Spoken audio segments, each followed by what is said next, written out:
Hi, I'm live. I'm live. Welcome to the live stream, part 2 of my Tuesday live stream on sustainable fashion, environmentalism, and social justice. I previously talked about Willy Chavarria in my last live stream, and today I'm talking more about Stella McCartney's cinnamon sneaker, and also talking about the Fashion Workers Act in New York helping protect models. So we're gonna get started with that. I was watching a TED Talk and I temporarily got blocked. So if you want to watch the Willy Chavarria coverage that I did for Paris Fashion Week, watch my previous live stream. And I am back and ready to cover some more fashion news. I do work out of a Canva deck, so I'll show you right here what I work out of. This is the Canva deck. It's in my description if you want to look at that. But I'm going to be talking about the Fashion Workers Act. It happened in New York. It's super exciting. I do think it is something that have needed for quite a while in the industry because models are notoriously underprotected. The Fashion Workers Act, we will get into that, but basically if implemented, I think it was implemented.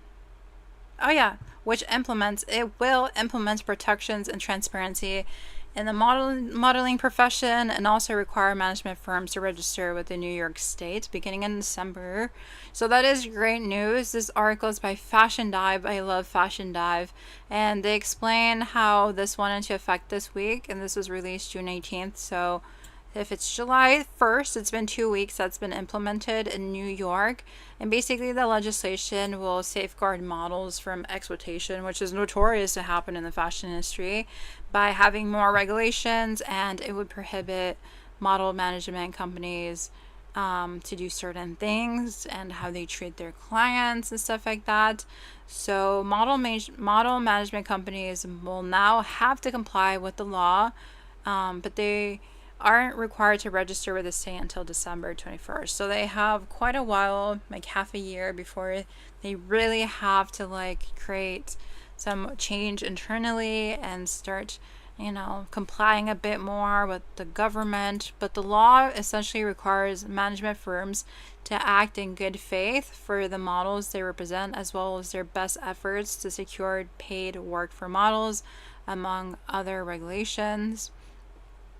So it goes on to say that the Fashion Workers Act is basically designed to recidify the current treatment of models as independent contractors under the Fair Labor Standards Act, said Warren, a partner of the law firm Michelman and Robinson.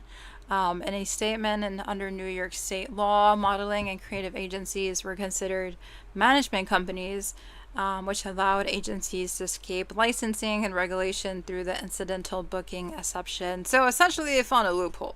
And they're like, yeah, we're not going to license or regulate anything. So this new measure, which was first proposed in 2022 and was then signed into law late last year, requires firms to establish policies that address the abuse and harassment in the fashion industry, especially here in New York, which must then be shared with the models the firms represent. So the clients hiring the models must pay for overtime and provide a meal break if the work lasts more than 8 hours during a 24-hour period. And clients will also have to establish a company policy that addresses abuse and harassment, which is great to see.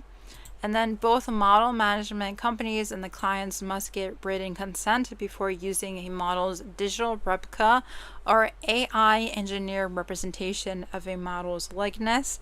That contract has to be separate from representation agreements and must detail the scope, purpose, and rate of pay, which I love because I've been recently seeing all these AI generated models, and they do use images of other models as a reference for AI to get the image. So this is great. This is really great. Models can basically guarantee they're gonna have a job. Also, the law further prohibits model management firms from entering into power of attorney agreement with models as a condition of being represented. This had previously been a common industry practice that allowed agencies to accept payments on behalf of the models and gave third-party permission to use a model's image, which sounds insidious. It's like subcontracting a model. Like, why don't you just hire them directly? Why don't you just give them the job directly? Just pay them, you know?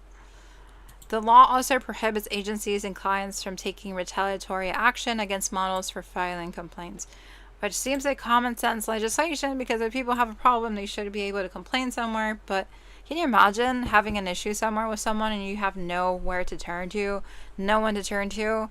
It's crazy. Crazy work. It's scary for the models. Like, they're left very vulnerable and, like, up to any conditions being thrown at them. Like, they're already doing so much, struggling to stay beautiful and fit and finding work, and then you have to deal with the rudest people on a power trip, and then you can't complain to anyone. That's just scary. It's scary. It's wrong too. So the article continues on to say that the Fashion Workers Act brings immediate and substantial changes to daily operations for model managers, says Dale Noel, a former model and CEO of the True Model Management. The entire industry is adjusting or revising their contracts, she said in a statement.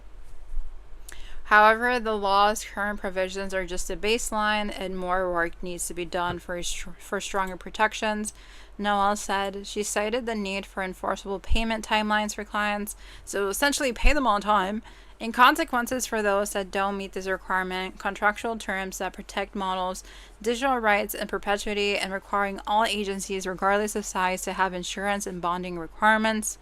And then it goes on to finish, the models who power this global industries deserves nothing less than the full financial security and ironclad professional safeguards, Noel said. Let's not wait for the next legislative cycle to do what's right. The time for meaningful action is now. And it's taken effect. It's happening. Like, finally, we're protecting our poor models that are, like, simply doing their job. I had no clue that models went under so much duress and stress for their job. Like, often enough, we glamorize the work of models. We're like, oh my gosh, I wish I was that pretty. I wish I was her. I wish I was on the runway, or I was in that campaign, or, like, I was the one being taken photos of. But, like, being a model is so competitive. There's a million girls and boys, like, trying to find work. Just like any other industry, it is a career, and it takes skill. It takes practice. It's very, very hard to get into. So I do think the Fashion Workers Act is a huge win for the industry overall. It's long overdue. I have no idea how this has continued up until, like, 2025. And I do think it'll especially protect BIPOC, trans, and immigrant models who are very susceptible to any condition just for a chance of a job and don't have a lot of resources or support systems to help them, especially in New York where it's so hard to survive. The rent is so unaffordable and, like, everything is so expensive. So I respect this, especially for those that are especially vulnerable within New York. I don't think anyone, though, should be exploited, no matter what race you are, no matter what class you are. Like, no one deserves to be exploited. No one deserves to be used under the guise of fashion or under, like, this illusion of glamour. Like, we shouldn't be treating people unjustly. Like, it's the bare minimum to pay people on time. It's the bare minimum to treat people fairly. It's just unfortunate that the fashion industry has essentially relied on low-paid labor across the board. Not only with these garment workers that are making our fast fashion, but our models who are literally the face of these brands, and yet they don't even pay them anything. They, like, go through massive loopholes to avoid paying them directly, employing them directly, because they don't want to pay the benefits, and they just reap all the rewards. Like, it's just like they take and they take and they take, but, like, what are they actually giving back?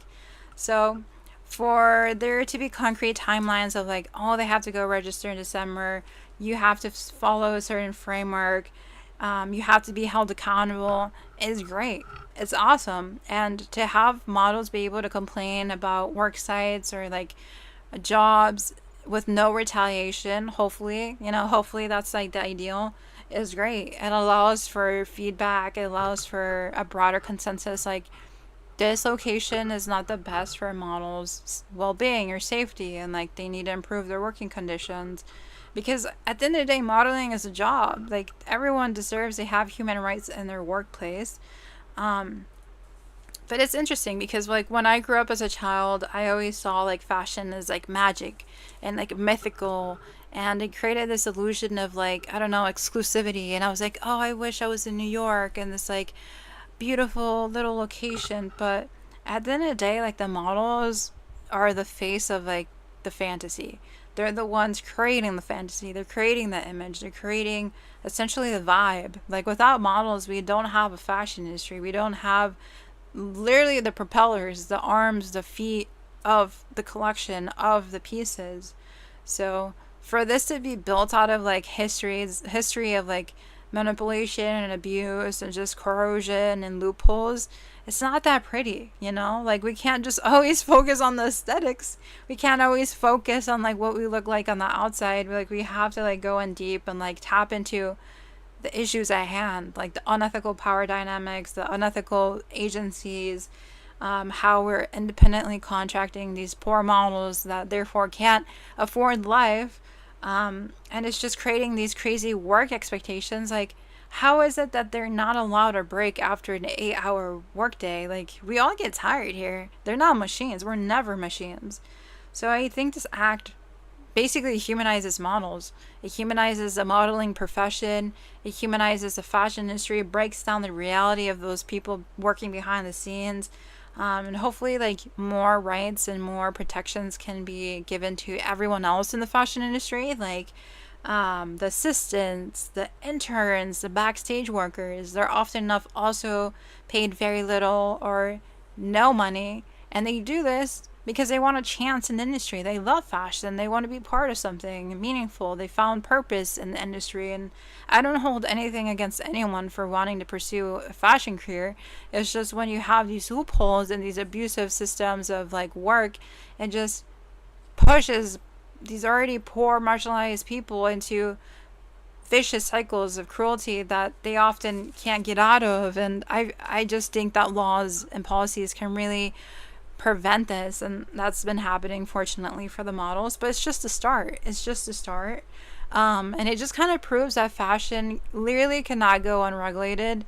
I do think that fashion is real work. It's real labor.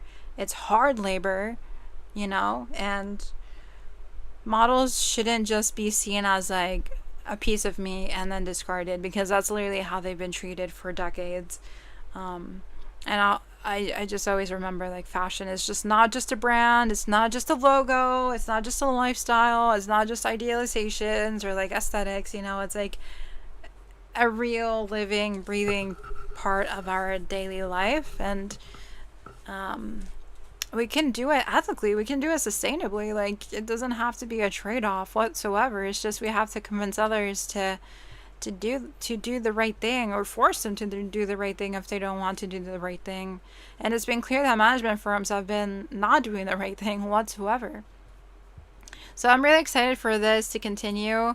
I only have good hopes for this now to actually like see it implemented until December.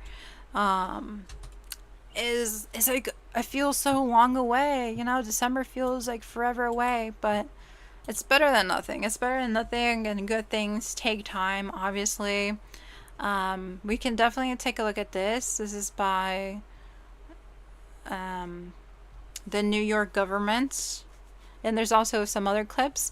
I don't think we'll get like blocked or taken down if you watch these videos. It's just, do not watch TED Talks on live streams on YouTube, because you will be taken down. You will be taken down like I was taken down, unfortunately. But it's fine. We're here. We're thriving. It's gonna be okay. By Avalera no more simplifies ads. sales. God dang, what is it with ads? There's so many ads on YouTube now. No. Fashions change. Styles evolve. Trends come and go. But one thing never goes out of vogue: protecting our workforce. New York will always be fashion forward. And that's why in June 2025, the Fashion Workers Act will make its debut. revolutionizing the modeling industry, ensuring everyone receives fair pay and protection from exploitation, while holding modeling agencies accountable. The law will require modeling agencies to register with the Department of Labor and act in the best interests of their models. Know your rights. Protect your future. Learn more about the Fashion Workers Act today.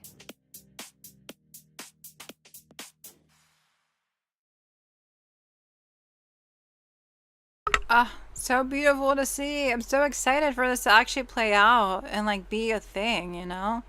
So super happy about that progress. We'll definitely be following along and seeing how this does in the long run. But let's go on to talk about Chile. So Chile, if you are not aware, have been the dumping ground of textile waste from the global north, like the United States, unfortunately. And it's left Chile bogged down with waste. And they're now trying to push back and set in stone a bit more policies and frameworks so that they don't continue being the dumping ground. For example, like the Atacama Desert in Chile is really filled with dumps of textile waste that they don't have space for, that they end up burning it at the expense of their local community, which is so unjust and is essentially environmental colonialism. It's white men's clothing that they have to deal with, even though they're the ones that did not even produce it or consume it. They just had to deal with the trash of it. So they're actively trying to clean up their country and push back on fast fashion. So they're going to do this by regulating textile imports to curb clothing dumps in Atacama and to hopefully boost a circular economy. So in the dusty corners of the Atacama Desert, the driest non-polar region on Earth, mounds of used clothes are scattered across the sand where they sit, bleached and tattered under the sun. As the sea mist drifts over a high coastal plateau above the city of Iquique and Chile's far north, the breeze rustles plastic bags bursting with secondhand clothing. Piles of garments stretch into the distance, consignments of nursing uniforms, shipments of shoes, bundles of work overalls, and last season's fast fashion discards and high street tags are still attached to them. But Chile's government has taken a decisive step towards addressing the environmental crisis which has beset the Atacama Desert. So this week, the country's environment ministry announced it had added textiles as a priority category to its extended producer responsibility law, paving the way for importers to be made responsible for the waste produced by thousands of tons of used clothes brought into Chile every year. So importers are now obligated to report the clothing they bring into the country, and further regulations will be added to the bill shortly. So Chile's government will also publish a public policy specifically targeting textiles and their place in the circular economy. One of its goals will be to eradicate textile dumps in the Atacama Desert. So according to government data, more than 90% of textiles sold in Chile are imported, making the South American country the world's fourth largest importer of second-hand clothing, which is crazy works. It's crazy how much they receive. And this is some of the waste, some of the fabric and tires seen in the Atacama Desert, which is the world's driest and hottest desert. It's a mess. So the government calculates that Chile imports about 123,000 tons of used clothing each year, which the effects felt more acutely in the north of the country, where the situation in the Atacama Desert has won global attention. This would spur a new consumer culture, as companies would be required to offer repair, reuse, and recycling services, says Beatrix O'Brien, the national coordinator of NGO Fashion Revolution. It's a step toward a transition from a linear economy of production, consumption, and disposal to a circular economy for textiles and clothing in the country. It goes on to explain that there's just a lot of clothing being brought in, and a lot of other countries have similar legislation, but Chile's in force since 2017 has has only made producers responsible for recycling goods in several categories, including tires, batteries, oils, and plastic packaging. So the inclusion of textiles in the producer responsibility law will establish the obligations of producers who will no longer be able to disregard the environmental impact of unused textiles, said Chile's environmental minister Maisaya Rojas. The successful application of the law will allow us to address the lack of regulation for the industry, which has generated huge quantities of waste and affects the quality of life for people and the environment. So, as it says, as the article says, there is regulations for other products, but they're just going to add on to the clothing. I think they've realized this is way too much and it is inherently wrong for the country, and they just do not have the capacity to have it keep being dumped in their desert. It's like it's not ethical whatsoever. Imagine it's the hottest and driest desert and you're putting flammable textiles in there. That's just like mixing ingredients for a fire. You know, it's not needed. Like, we cannot do this. We cannot do this anymore. They're at their breaking point. Ugh. Oh my gosh. I'm proud of them for stepping up. They took a decisive step.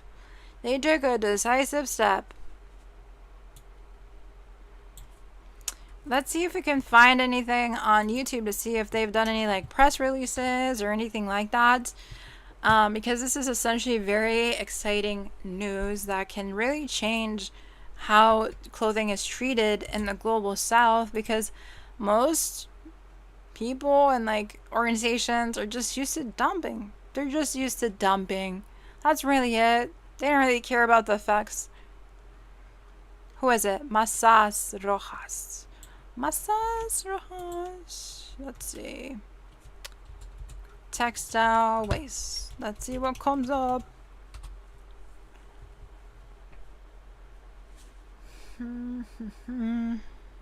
That's her.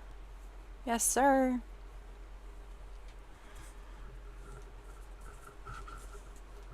Okay, let's watch this. It shows the conditions of the desert, but it doesn't necessarily talk about the recent law or improvements that they want to do in regards to fast fashion. All I wanted was a zero minimum manufacturer. Not the ads. No, sir. No.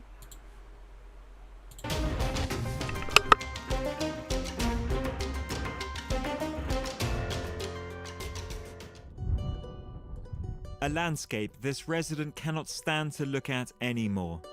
In this part of the Atacama Desert, just a few minutes' drive from the town of Alto Hospicio, illegal dumping has been growing massively. Mountains of waste as far as the eye can see. As you can see, there are a variety of objects, from clothes to plastic to tires. The clothes thrown over there serve no purpose and only pollute. This is one of the driest places in the world. That means waste decomposes very slowly and can remain intact for hundreds of years, especially textiles, which are dumped in large quantities in the desert every day. Chile has specialized in importing second-hand clothes for decades. You could say that it's like we're in a fashion boutique here. This one still has its spare button, if we ever need to change it. These are mainly clothes produced and sold outside Chile. Many recognizable foreign brands can be found here, along with some surprises. This American Forest Rangers uniform, for example, or this waterproof meant for use by a New York subway worker. What's terrible is that when the clothes are no longer useful, they just burn it. There's a lot of smoke. All of that damages the environment because they burn it all, even leather. Piles of clothes are burned every day to get rid of unsaleable stock, a practice on the increase according to the authorities, who say they lack the means to run more effective controls. To better understand where all this clothing comes from, we're heading to the port of Iquique in the neighboring town. Here, imports have barely been taxed since the 1970s. Last year, almost 130,000 tons of used clothing arrived from Europe, North America and Asia, mainly unsold items or charitable donations, all sorted in these warehouses according to quality. The importers get rid of what cannot be resold through informal middlemen. So there's no traceability and we don't know where it's going. They in turn sort it out and throw what they're not interested in away into the desert. More than half of the imported textiles end up in the desert. A large part of the region's economy depends on this system. The Alto Hospicio market, with its 1,000 stalls, sells bottom-of-the-range clothes, found in the desert or bought in 30-kilo bags from importers. It's a business this seller is proud of. I work with Zara, with Mango, anything we can find. I've also got H&M, international brands which people here can't buy in the shops. This kind of dress is thrown away by European countries and the US, but here we can use them, and they sell. In one of Chile's poorest towns, this clothes market is greatly appreciated. Here, customers can find all they want at unbeatable prices. Look, New Balance. These shoes are normally expensive, but here they cost less than half that.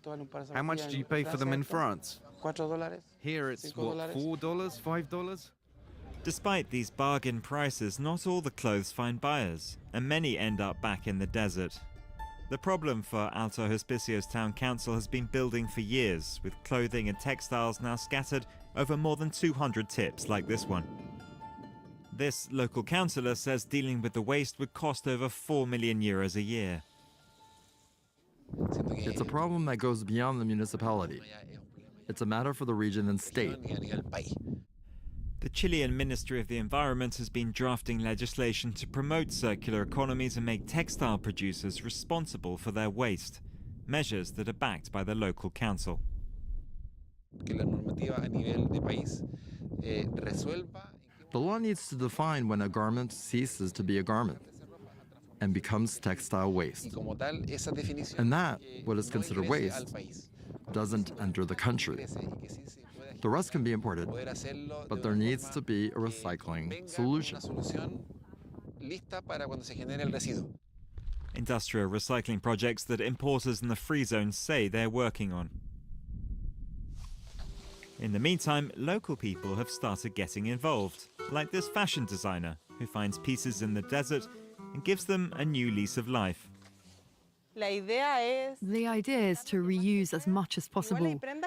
There are clothes that are in good condition but out of fashion, so we bring them up to date. We transform and mix them. For this piece, I used 8 pairs of jeans. It allows us to make unique creations from unused, discarded items.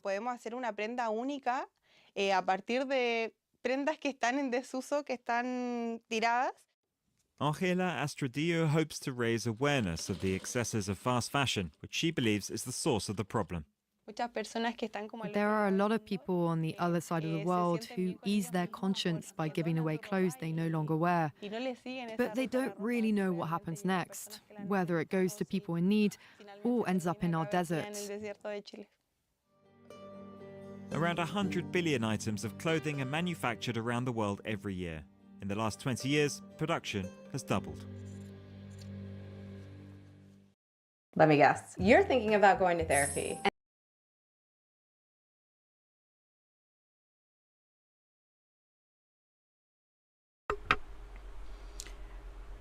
Yeah, we have so little awareness where our stuff actually ends up. Like, we can donate it, like, obviously, but, like, we don't know where it goes. It's kind of crazy. We don't know where it goes. So good on Chile for, like, actually trying to take the initiative to put a bit more regulations and, like, policies in place to clean the mess up. I mean, locals do have unbeatable prices, but they have so much left. They have so much left, which they don't even know what to do with. So I think they were selling it for $1. It was a 1000. But yeah, I do have some other final thoughts before we move on. in the sense that I do think that Chile is showing a bit more leadership to prevent like there's deserts in their country from being a graveyard, which I find really inspiring. They're taking that initiative, even though it may feel scary in midst of like major power players like the US and the UK. Like they're so used to having all the power that maybe Chile is like, okay, let's try to do something at least small. We can include it in the EPR plans. But also the global north has just a lot of responsibility in the sense of just over consumerism. Like we just buy it and then wear it once or twice, donate it, and then it's done for. But it just causes Chile to be our dumping ground. So it's a further incentive to like wear my stuff again and again, you know. But yeah, it's like not just about like donations or root wearing. At the end of the day, like this problem is going to continue persisting because we have so many people consuming and donating with no real idea of what is happening. Like we can do our part, like obviously, like that's what I'm trying to say, but at the same time, like we can't ignore that the collective may just keep doing what's not the solution. So I do think this is environmental violence, and we do have a moral responsibility to do something, and we're like actively poisoning our ecosystems by just buying and buying. But Chile is trying to solve a problem that they didn't create, a fast fashion crisis that they didn't create. And I don't think they need to be the ones cleaning up the mess, but they're kind of forced to because everything is being sent to them, whether in consensual or forced contracts with different brands and countries. But I like to call this like fashion colonialism, you know. I do think it needs to be tackled. I do think that we have to hold like these importers more accountable, and I'm sure they will be. Chile seems to be set to do that, to hold these importers accountable, even though the importers are just kind of also the middleman and not really complicit to all like the overconsumption and like production models. They're just like transporting things over, but they can, I guess, pick up the pieces as well. And hopefully like Ghana and everyone else takes example of how they're mitigating or at least trying to tackle textile waste from importers, because I think more and more clothing is going to get donated. I do think there's like a lot more popularity for thrift stores and for donating. I see that all the time. But imagine if we were all forced to donate to a certain place. I think that could make the donation process and like the import and export industry of the fashion industry a bit clearer, especially for especially with the secondhand market. But that's big dreams. That's big dreams. I did notice too that they wanted a circular economy. Is Chile able to have a circular economy? I'm not quite sure with like circular economies, like what that really means. But maybe it's possible if they have enforceable laws, if everyone's working together. Maybe I'm idealizing the process or the idea here. But I also wonder too, like, can importers actually track where all donations are collected from? Because I used to work at a thrift store with a lot of its fashion being donated away to these textile collectors.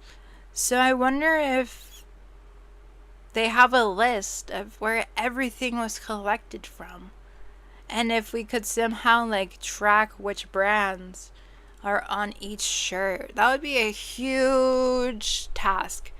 But if we have that like tracking system and like checking where things are coming from and what brands are, we can start to piece together like the big picture, you know?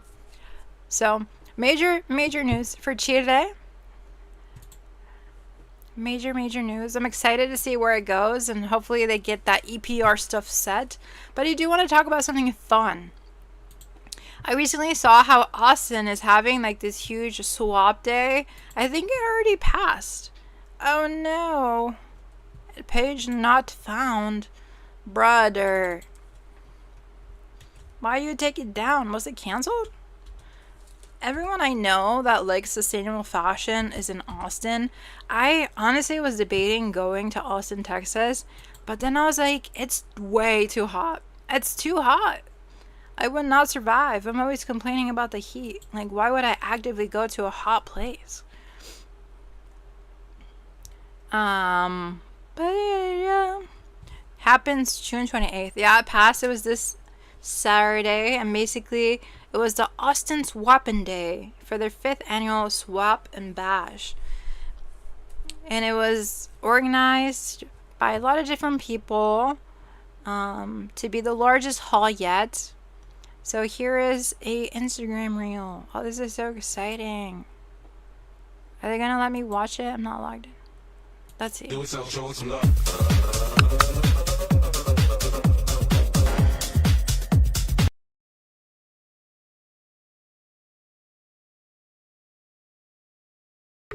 175 people attended, the biggest swap to date.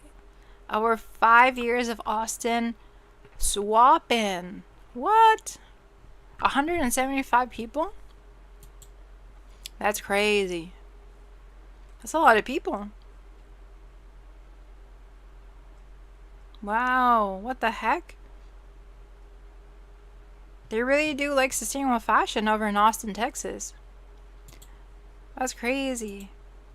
I mean, I would move there. It's just, it's hot. But people had to buy a $10 entry wristband, and then they had to bring at least 10 items with them. And then volunteers would help put the clothing on the racks in the right size and style section. So the browse time was from 11 to 1:30, and then fill a bag was a $5 fill a bag at 12:30, and then pay $5 to stuff a tote with extras sourced by local nonprofit Thriftish. And then there was a giveaway at 12:20. Oh, that looks so much fun. That was so much fun. I mean, if I could visit for like one day for this event, I probably would. Can you imagine just going to Austin, Texas for this event? That'd be so much fun. But a lot of people are moving to Texas, and it's just like, bro, it's hot. I can't do it. I can't do it. I cannot do it, unfortunately. But also, I have heard this quote of like, just because it's not where you're at doesn't mean you can't make it where you're at, you know? So like, I can create it. I can make this happen in Illinois. It's gonna take some work. It's gonna take some work, obviously. It's gonna take some work. They're really not on YouTube. No one has like taken a video or a vlog of this. Nope.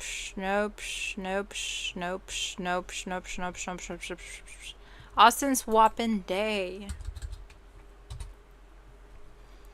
No one has. That's crazy. After 5 years? Dang. I would love to go. Maybe next year. If I had money, I'll go. That's the goal. I love their logo. It seems like it was really well planned together. A lot of colorful banners.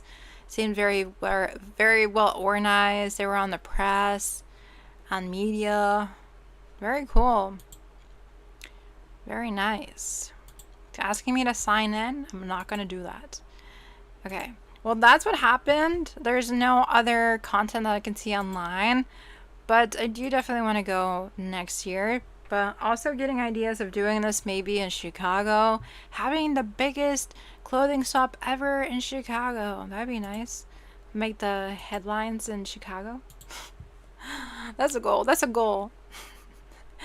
A big lofty goal. But I do want to talk about how Vega has been helping preserve the Amazon. I have heard of Vega before. They're like a shoe brand that's very popular. I would even follow them on like social media when I was back in college. I was like 2018, 2019, so I was aware of this brand since long ago. And basically they're paying a premium for wild rubber. So Vega hopes to basically incentivize producers to keep the forest standing. So let's get into this. It says that Helio lives in the northwestern Brazilian state of Acre, around 60 kilometers from the municipality of Guaçubiri. His land is accessible only by car, followed by another smaller car to contend with the narrow sandy roads. Okay, they're telling us a whole story here. Let's get to the point. Basically, blah, blah, blah, blah, blah. His land is in a remote, rural part of Brazil in the Amazon rainforest, and it's only accessible by car, followed by another smaller car, and a boat, and a final car. Nice. So he works as a seringueiro, a rubber tapper. So he goes to winding rubber tree trails on his land. He carefully cuts shallow diagonal channels across the bark and collects the latex release, which is a milky sap that becomes rubber, which is then processed. So it's a very slow and methodical process, and that's designed to ensure that the rubber trees, which locals call mothers of the forest, stay productive for future generations. Oh. Very interesting. So each tree is split into an even number of harvesting sections or flags depending on the size, with alternate flags left to rest while the others are extracted. Oh, they take turns. They take turnsies. This Vogue business article is like gatekept under a paywall, so we're actually going to go to a different article that I saw for free or somewhere else. Let's see. Where did I see the free version? The thing is, with fashion journalism, everything is behind a paywall. Does it look like I gotta pay money? No, I don't want to. I don't want it. Okay. So it's actually hiding it behind the paywall. I thought I saw a different article, but I can't. I don't see it. So it's not there, but I do think that Vega is like really strong in terms of its popularity with like sustainable footwear clients and consumers. And this is essentially what they're saying, like this liquid basically creates the rubber, or is the rubber. I've seen a lot of TikTok videos of this. The wild rubber. So I am familiar with the process. They do have to like scrape the tree and then they collect the liquid. That's like the sap for the rubber. And they say it's not harmful for the tree, but I do think if you do it too much, it harms them in the long run. That's why they like make them take turns. But overall, like, I love Vega. If you're not familiar, they're very aesthetic. I've wanted one of their pairs of shoes for such a long time. I haven't even checked if they have them on Depop. What the heck is this? Did I go on a random website? Vega shoes. But I've wanted these pairs of shoes since I was like 19 and I'm 28, so maybe I can buy me some for my birthday in March. That's like 6 months away or something. But they have sandals. These are kind of cute. And kind of ugly too. Eh. Oh, these are cute. I just don't like the minimalist look. I don't like minimalism. Oh, these ones are cute. They just look like kids' shoes. I'm kind of picky with my shoes, not gonna lie. Oh, I like these. They look like Air Force Ones, and I like the beige with the green. Oh, the pink ones are cute. I kind of don't like the style that much, but they are cutie. They are cuties. These look like Air Force Ones too. Oh, these are cute. $180? You gotta be kidding me. Oh, you can't see because I'm blocking it with my face. Here. Let's do this. Let's do that. Perfecto. I kind of like these ones. These are like similar to the Pumas that are in right now, that everyone is wearing. Whoa, those are a lot of color. There's a lot of color. Lots and lots of color. Oh, these are cute. The shiny ones. I wouldn't wear them though. Oh, these are nice. Actually, I would like these. It's just I don't really wear sandals like that. So I probably wouldn't wear them much. Only for like a month or so.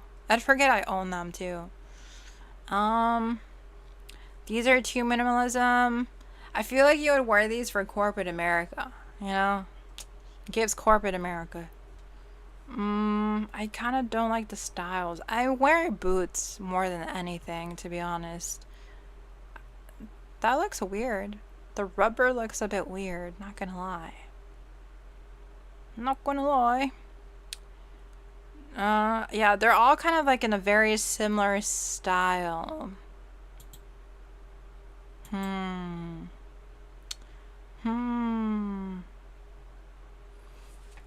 But yeah, I've been aware of these shoes and this brand for years.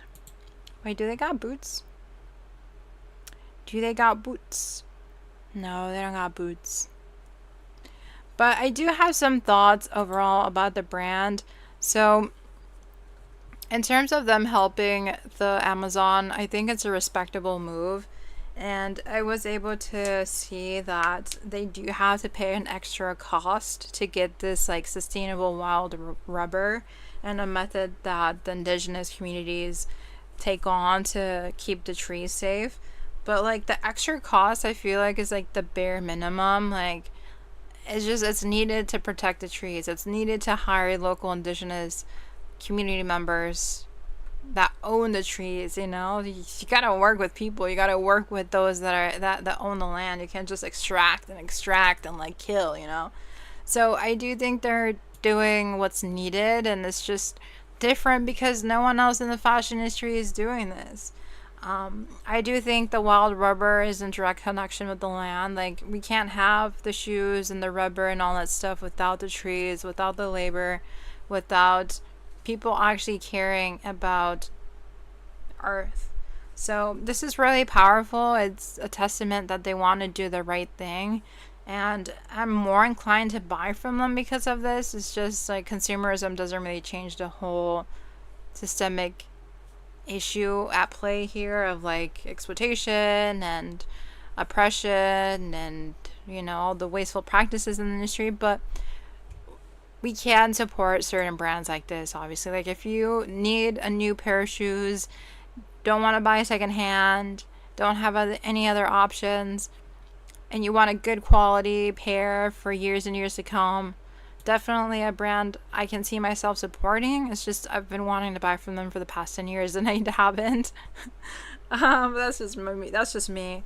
But yeah, deforestation is like directly connected to like consumerism, and I think this just shows it. Like, we have to take the extra measure to protect the planet, obviously.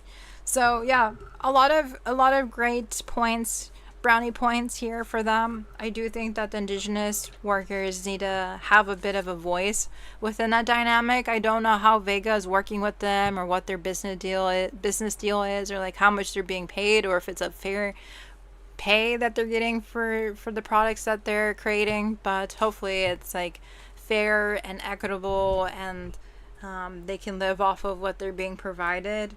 And I just always like to say, like, it's crucial to like respect autonomy and like respect their voices, and their voices should be centered, because it can be really easy for like corporations to take on this like very extractive like saviorism narrative, and if you don't center like indigenous voices, like, you're obviously probably forgetting about them. So like, hopefully they're having conversations, centering their concerns, centering their practices, centering their livelihood in a way that just goes beyond like a money deal or like a money partnership. Like, they should actually really care about these communities.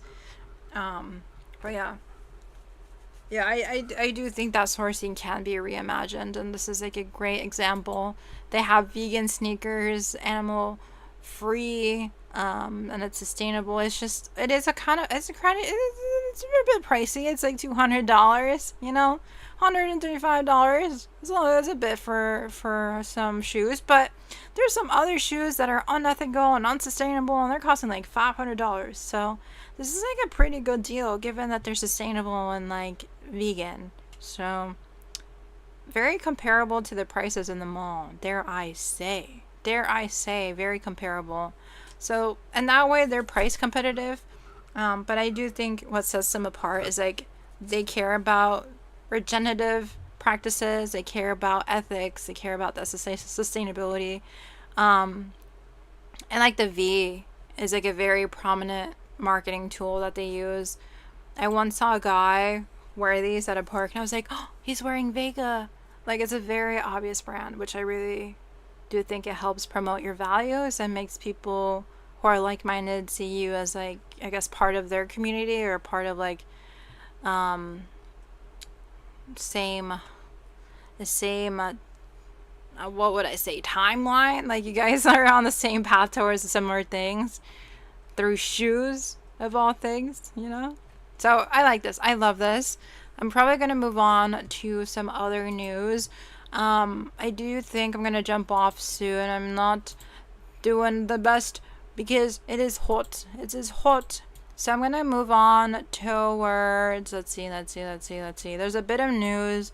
I do think I want to talk about cinnamon sneakers once we're at it right now. We've been talking about shoes, but Stella McCartney has released a new pair of sneakers that apparently smell and think like a forest. Oh my goodness.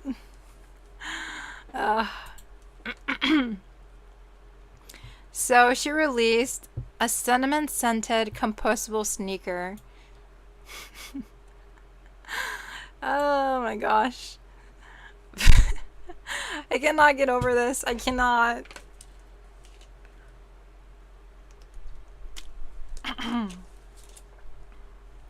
They're called the S-Wave Sports Trainer and it was released part of McCartney's Autumn 2025 collection. Oh my god, no! Why do we need this? Do you feel like we need this? Cinnamon smelling sneakers made from a sustainable brand. I think it reeks of consumerism. I don't know. Let's see.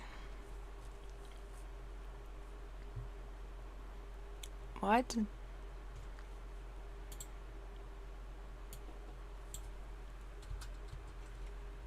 Let's see.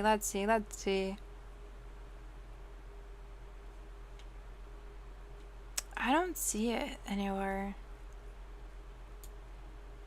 Stella McCartney, where are you?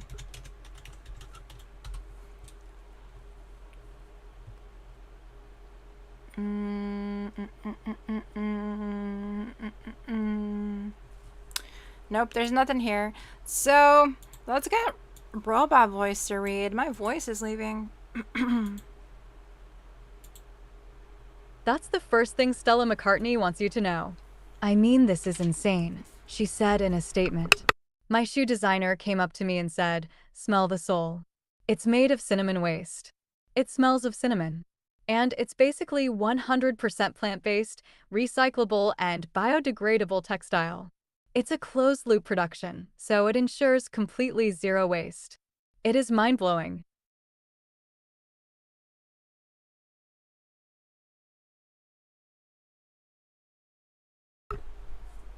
Alright. Let's get the information. The S-Wave Sport Trainer, released globally as part of McCartney's Autumn 2025 collection, might be her most poetic mic drop yet.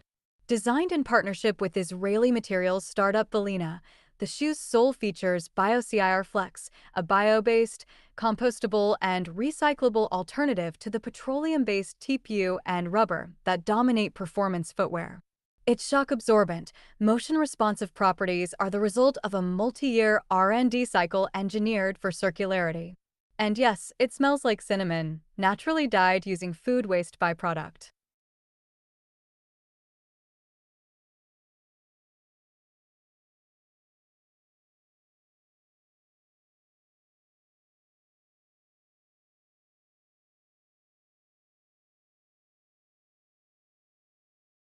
The launch arrives just days after McCartney made headlines for a different kind of step, her backing of the Nat, a new cultural platform attempting to help close the $710 billion global nature finance gap.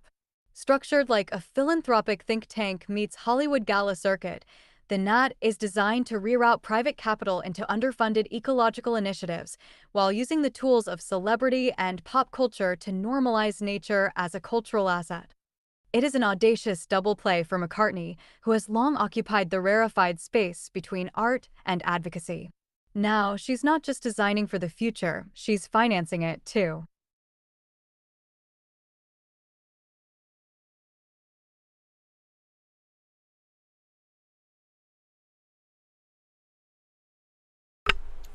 All right. Okay, so the NAT was released in the London Climate Action Week to raise awareness and invest into global restoration efforts in the most culturally relevant ways through the shared language of fashion, film, music, and design.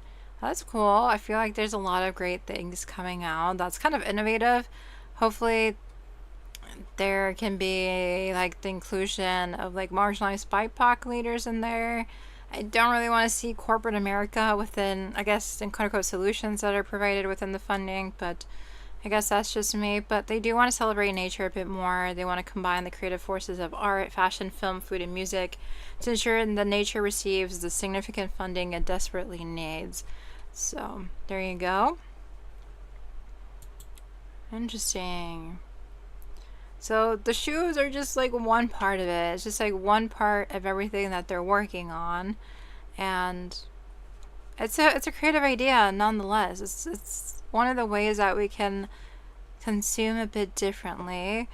I don't think the smell is gonna last that long, but I do think it's like just serving as symbolism and like a fun way to participate in fashion and the shoes market.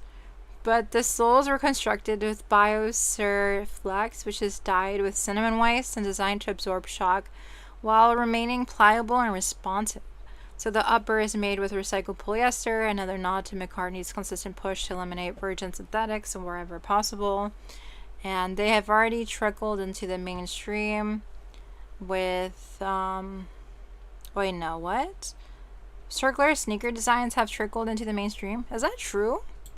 I don't think so. I feel like Stella McCartney has normalized a lot of like circularity products and like sustainable things, but I don't think circular designs are like necessarily mainstream.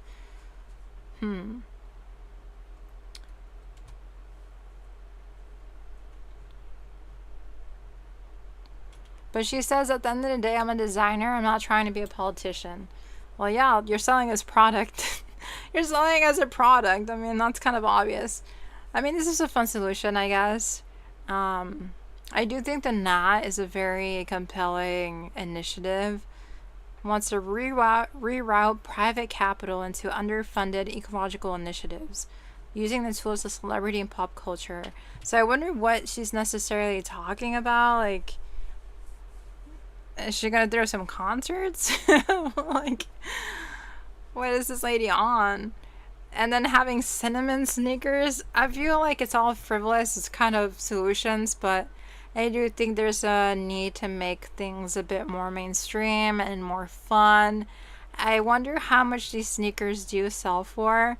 I probably guess like $500 at the very least, because she is like a luxury fashion designer. So I don't see myself necessarily wearing these or having them in my closet. There's also no need. I don't really wear sneakers or athletic shoes. I wear mostly boots. So if it's a parody of like cinnamon waste and like sustainability, I kind of don't need it. It's just, I don't know, it's just, I can make a statement without buying something new, but there you go, like something new and interesting that's happening. I do want to touch on one more thing about how fashion is changing in midst of extremism in the U.S. government, and then I'm gonna head on off. So this was written by a site called Good on You, by Sophie Benson. I do think I'm gonna have AI read this, sadly enough, because my voice is a little janky. But yeah, let's have that to be read. As political extremism reshapes the global landscape, fashion brands are quietly retreating from public commitments to sustainability and diversity. This pivot isn't only about ethics, it's also short-sighted business that risks long-term brand value for questionable short-term gains. The View from United States in 2016 v. 2025. Can someone just be blunt and name their collection F***K fascism or something? Was a question posed by sustainable fashion platform Sustainable Baddie during the latest New York Fashion Week. They were tired, they said, of reading between the lines to try and find some kind of anti-fascist sentiment from brands and designers in response to Donald Trump's second term.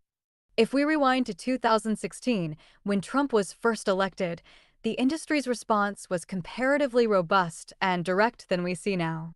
Casting directors were ordered not to book talent via Trump models. Yes, he had a model agency. Retailers including TJ Maxx, Neiman Marcus, and Nordstrom pulled daughter Ivanka Trump's products from sale, and designers including Sophie Thalet.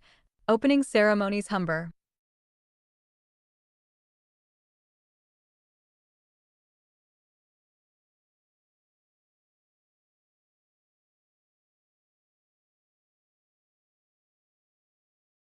They had good reason to. Consumers binned, and returned their New Balance sneakers after the company's then vice president, Matt LeBreton, made a pro-Trump comment in late 2016. And when Ralph Lauren dressed Melania for the inauguration in January 2017, the hashtag boycott Ralph Lauren started trending almost immediately.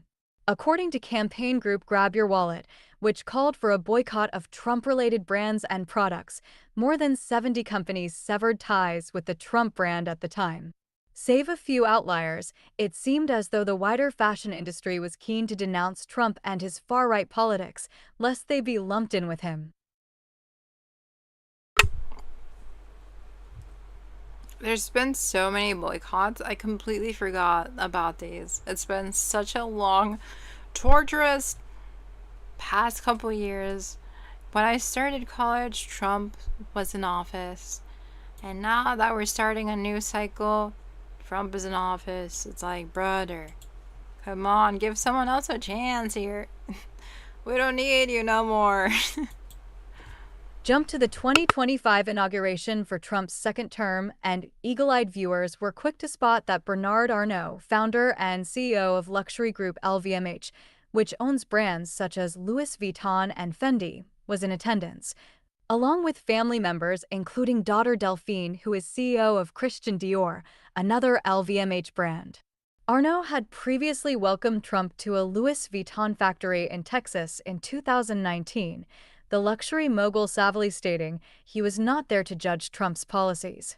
But Arnault's presence at the inauguration, his commendation of Trump's intentions to slash bureaucracy, and his note of the president's incredible majority felt like more of an explicit show of political support this time round. LVMH isn't alone in normalizing acceptance of or support for the Trump administration.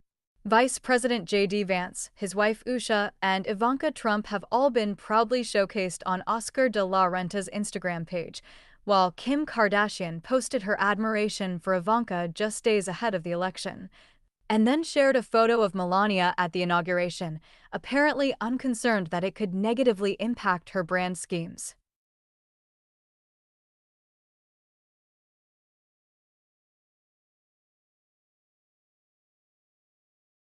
They were wolves in sheep's clothing, and now they feel comfortable being wolves, says Jasmine Brown, content creator and Sustainable Baddies founder.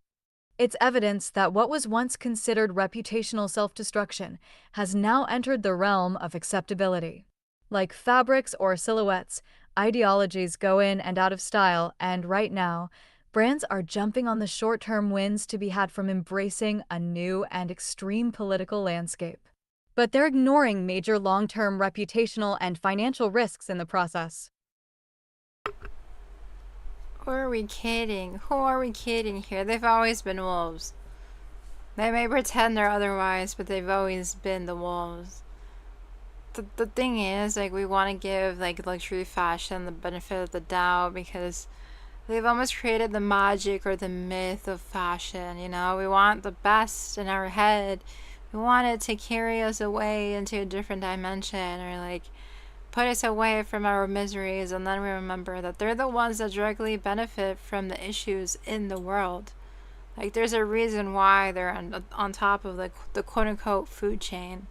So I do think that whoever shows their affiliation for Trump is showing their true colors, maybe more obviously, but I think that's always been there. It's just has always been there. Maybe we just weren't paying attention so much in the past. But Trump is honestly such a piece of work. Like, he's taking away so many programs for the poor, like Medicare. Like, he doesn't care about the climate crisis. It's actually an energy crisis. Like, what the heck? He's taking away trans rights. He doesn't care about people of color. He's actively deporting anyone that looks colored. Like, indigenous communities, do you think they're doing that well? No. So I do think there's a lot of hate and violence being spread that just makes me ache in my poor heart. But within the fashion industry, I do think that it's going to get better for the brands that are far right, on the far right that are Republican. I think those are the people that are going to win in the fashion industry, given the current reflection that we have in the government. So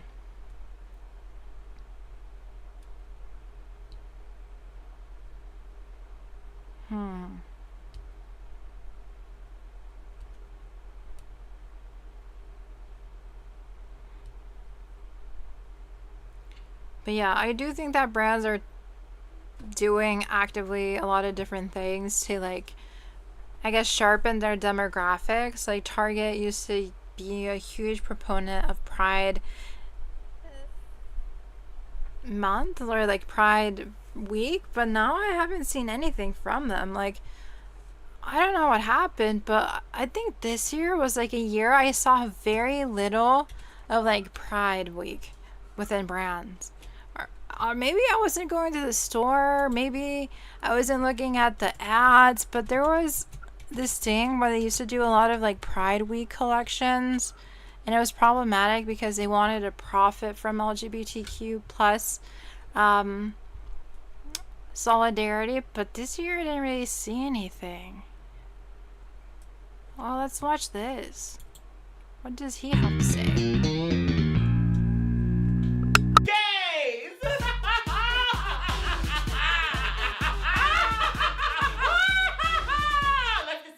Pride Month is coming up, girlies. Get your knives out. Get your pick sports. We're rioting this year. Suck a dick in the middle of the street. I don't care. Scissor a chick on top of the bus. I don't give a shit. Quick serious talk. Things in my country are getting weird, are getting awkward. The pendulum is shifting in a different direction. But if you look at the entirety of American history, especially queer history, this shit happens a lot. Things go back and forth. Propaganda gets pushed. But at the end of the day, we persevere. And that is what Pride was always built to remember. Pride started off as a protest, a riot, a moment of us standing our ground, telling the country and the world that we are here and you can't get fucking rid of us. And that sentiment still stands. But it's also now a month about rainbow outfits, baby! It's good. Yeah, that's right, girlies. It's the time of the year where the Pride collections come out and we're gonna judge it. The choices, who they're working with, how much are they donating this year. Let's hope it's above 100,000 now, girlies. 50,000 is cheap. For these corporations, honestly, last year I don't remember the fuck I saw. Maybe we're gonna see a lot of repeats this year. We'll see. Let's be gay today, mama. What? We're not gonna do that many, okay? Not gonna do that many. Not that many at all. And there's no particular order. I tweeted out asking you guys for some websites, and I also just searched up Pride Collection and then clicked. Jumping it all up, and here we go. Starting with Levi. Whoa, pink triangle. Come, okay. 100,000 US donation to Outright International, period. If it's under 100K, Mac is walking away. Mama! United for freedom. What? Wait, hold on. United for freedom, our diversity is our strength. All right. Pink triangle. If you don't know, the pink triangle has to do with the Holocaust.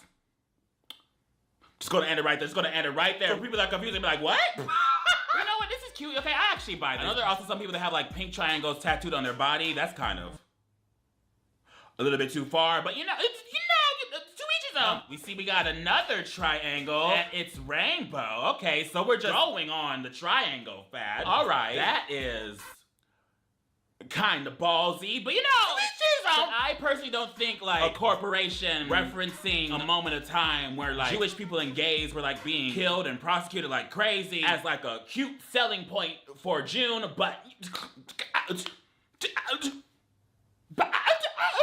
Rainbow Levi's, cute. Our collection pays homage to the history of San Francisco. Mama, I don't think the upside down triangle started in San Francisco, but I don't know much. $138 jacket. Let's see. I know you know.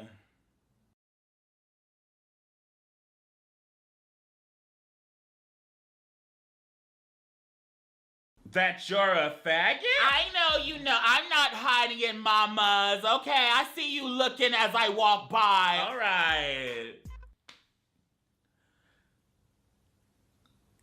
I hate it. And are these like hanky patterns next to it? Oh, hanky coat. Okay, Kit Kat Pride. And then a toe. And then some shorts. And then that's it. That's it. All right. Okay, Levi Strauss. Should I give these a rating? How many rainbows out of 5 do I give Levi's? I'ma give it 2. Or maybe 3 for the amount of sides on a triangle. Just Google Holocaust and gays if you don't know what I'm talking about. Converse. Oh no. Gays kissing! Oh, God! Holy shit! Burn the building! What is this video? Let's see. The power of love. Okay, I don't care. I can't even hear it, actually, though. Let's see. Proud to be, 10 years old. They've been celebrating the gays for 10 years? Oh, my God. 2015? When, like, a lot of people did it all at once?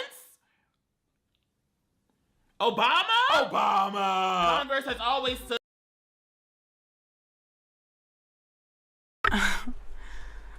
Who is he? Mac does it.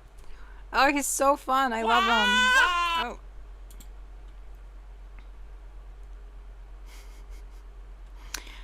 Yeah, I would sit down and watch the entire video in my free time, but yeah, I don't know what's going on with them. I don't feel like they're standing up in terms of like Pride Week and Pride just in general. Like, I haven't seen collections anymore like I used to. Maybe it was because they went backwards with the DEI measures or something, but it's been very quiet. It's actually really concerning.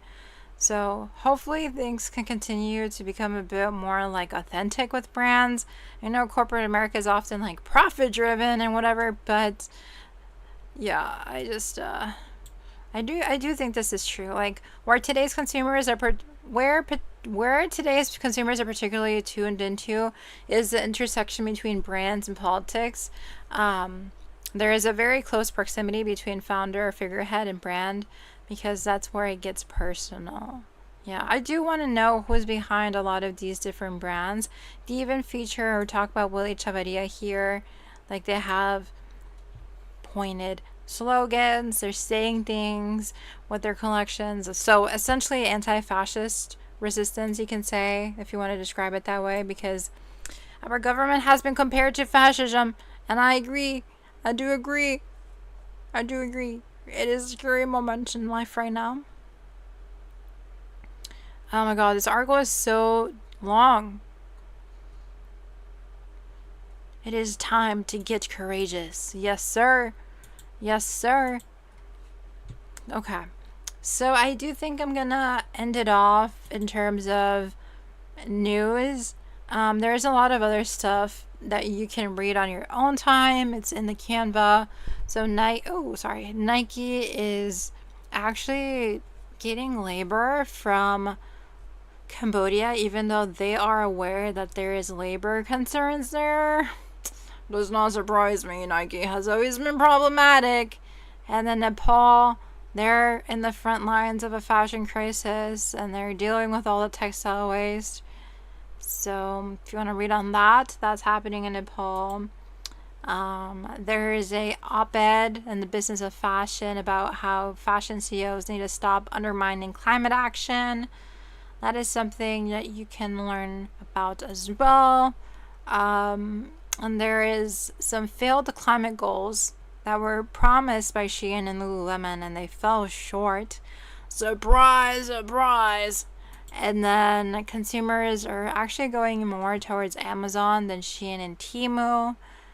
I think Shein and Temu are struggling with the tariffs, so Amazon seems to be a bit more profitable. And then, oh, Chicago Pride Parade was this weekend. So let's take a look at that, and then we'll jump off. I am in solidarity. I'm an ally. I didn't know about the parade until it was happening. I was like, wait a minute, was it this week? But it was like crowded, man. There was a lot of people there. Everyone was having fun. I was like, dang, I should have gone. It's just like I didn't know. I was not aware. I was not aware.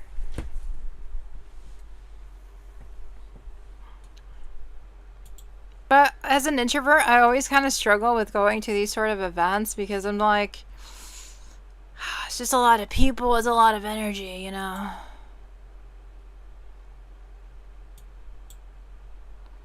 But yeah, it seemed very colorful, very happy moments. So I stand in allyship and in solidarity with them. I do think everyone should love whoever they want to love, you know? Really it. But it's not that simple with some politicians. I just want to hate on everything they see. But yeah, it seemed like a good old time. Good old time. Da, da, da, da. Okay. So, I think I'm going to jump off. That was it for now. I may cover the rest of the news that I didn't touch on Thursday, just because that seemed like some interesting news bit that I would like to go over. But it's almost 7 p.m. Central Time. And it's time to go get dinner. So hopefully you enjoy this live stream. It was a two-parter. I go live Tuesdays and Thursdays from 4 to 6:30 Central Time. I'm actively working on a YouTube video on how fashion is inherently political. It is taking quite a bit of time to put together. But I was struggling a lot with the script. I was struggling with how to frame it, how to be, how to act. But I think I've been overthinking it, and I've just been in my head about it. But I do have a lot of different scenes and a lot of different transitions and a lot of information. So that will be out soon. But I do think that people like the content of the video versus like the vibe. If that makes sense. Like if the information's not good, then like why would they watch everything else? So I need good information and I'm working on it. So yeah, that's the end of this live stream. Hopefully you enjoyed. And I will see you this upcoming Thursday as I continuously work on content on the side. So see ya later. Deuces. Deuces. Deuces, deuces, deuces, deuces.